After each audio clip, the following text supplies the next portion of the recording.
Hello everyone, welcome to my channel. আমি এই চ্যানেলে একটা নতুন সিরিজ স্টার্ট করব ভেবেছি, যার নাম নতুন করে দেখা। আজ এই সিরিজের প্রথম পর্ব।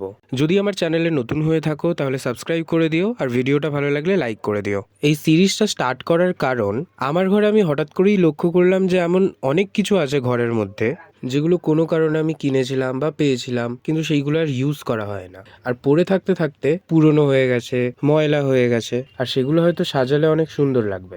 আর তাই আমি ডিসাইড করেছি এগুলোকে নতুন করে সাজিয়ে রিইউজ করার যোগ্য বানাবো। তো এপিসোড 1 আমরা এই জিনিসটাকে সাজাবো। আমি জানি না এটা ঠিক কি, প্রবাবলি পেন স্ট্যান্ড হতে পারে। বহু বছর আগে হয়তো কোনো গিফটে পেয়েছিলাম, ইউজ করিনি, তাই ঘরেই পড়েছিল, আর হঠাৎ করেই আগের মেয়েটাকে খুঁজে পেলাম। যাই হোক, সবার আগে এর ওপরে যেই স্টিকারগুলো ছিল ওইগুলোকে তুলে ভিতরে যেই কাগজগুলো দেখা যাচ্ছিল ওইগুলোকে পরিষ্কার করে নিয়েছি। এটা একটু ভিজিয়ে রাখলে আর ব্রাশ দিয়ে ঘষলে হয়তো আর একটু ভালো পরিষ্কার হতো। আমার যেহেতু কোনো আইডিয়া ছিল না যে আউটকামটা কিরকম হতে পারে, তাই আমি বেশি খাটিনি এটার উপর। বাট রেজাল্টটা দেখে মনে হচ্ছে তখন স্মুথ করে নিলে ভালো হতো। খুবই বাজে অবস্থা ছিল জিনিসটার, কিন্তু এটা ফেলে না দিয়ে আবার নতুন করে ইউজ করব ভাবার কারণ, এটার যেই 4টে সাইড আছে ওইগুলো ফ্রেমের মতো দেখ, তো আমি ভাবলাম এতে পেন্ট করাই যায়। তাই এটার চারদিকে আমি 4টে প্রিয় কিছু আঁকবো হয়েছি। পরিষ্কার করে আগে দুবার হোয়াইট কোটিং করে নিয়েছি, তারপর পেন্সিল দিয়ে একটা রাফ স্কেচ করে সিডি মার্কার দিয়ে সেটা ডার্ক করেছি।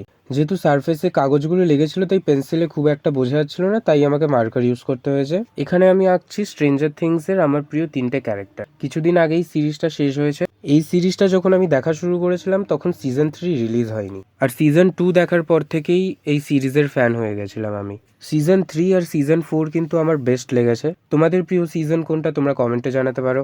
আচ্ছা, আবার ফিরে আসি কাজে। এতে আমি আগে আকাশটা করেছি, অ্যাক্রিলিক দিয়ে যেহেতু করছিলাম তাই ডার্ক থেকে লাইট করেছি। প্রথমবার আকাশটা আমার ভালো লাগেনি, তাই পরে আরো দুবার চেঞ্জ করেছিলাম।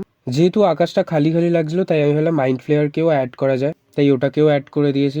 আকাশটা আমি আপসাইড ডাউনের মতনই লাল আর অরেঞ্জের উপর রেখেছি। আকাশের পর ফিগারগুলো কালার করার পালা। প্রথমে একটু জল বেশি হয়ে গেছিলো, তাই পরে আবার একটা করে লেয়ার দিতে হয়েছিল। এখানে কিন্তু 3টে ফিগার 3টে আলাদা আলাদা সিজন থেকে ইন্সপিরেশন নেওয়া। এল এর সিজন 1 থেকে, স্টিভের সিজন 3 থেকে, আর ন্যান্সি সিজন 4 থেকে। 11 যেহেতু সিজন 1 থেকে নেওয়া তাই ওকে একটু ছোটই রেখেছি। এসব শেষ হওয়ার পর শেডিং করি। এটা যেহেতু কার্টুনের মতো দেখিয়েছি তাই একটা ডার্ক টোনই দিয়েছি। তারপর বাজগুলো করতে যাচ্ছিলাম, কিন্তু যেহেতু অতিরিক্ত মোটা করে ফেলেছিলাম ভুল করে, তাই সেইগুলোকে আবার পরে ঠিক করতে হয়েছিল। বেসিক্যালি আর একবার ওইগুলোর ওপর আকাশটা ঠিক করে করতে হয়েছিল। মেন ক্যারেক্টারদের পিছনে একটু স্টিকার টাইপের এফেক্ট দেওয়ার চেষ্টা করেছি ওই সাদা সাদা ডটগুলো বানিয়ে।